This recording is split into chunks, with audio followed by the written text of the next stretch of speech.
శనీశ్వరుని జన్మదినోత్సవం. వైశాఖ అమావాస్య శని భగవానుడి జన్మదినం. అందుకే ఆ రోజును శని అమావాస్య అని కూడా పిలుస్తారు. ఛాయ సూర్య భగవానుడి పుత్రుడు శనీశ్వరుడు. అపసవ్య మార్గంలో నడిచే వారిని శిక్షించి, ధర్మాన్ని అనుసరించే వారికి సత్ఫలాలను శనిదేవుడు అందిస్తాడు. ఇంట్లో లేదా దగ్గరలో ఉన్న ఆలయంలో శనిదేవుడికి పూజ చేయొచ్చు.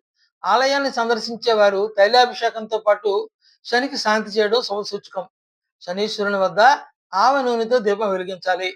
ఆయన్ని ప్రసన్నం చేసుకునేందుకు, అనుగ్రహం పొందేందుకు ఓం శనైశ్వరాయ నమః అనే మంత్రం జపించాలి. నువ్వులు, ఆవ నూనె, నల్లటి వస్త్రాలు దానం చేయాలి. మూగజీవులకు ఆహారం అందించాలి. ఇలా చేయడం వల్ల గ్రహ దోషాలు ఏమైనా ఉంటే తొలగిపోతాయనేది భక్తుల విశ్వాసం.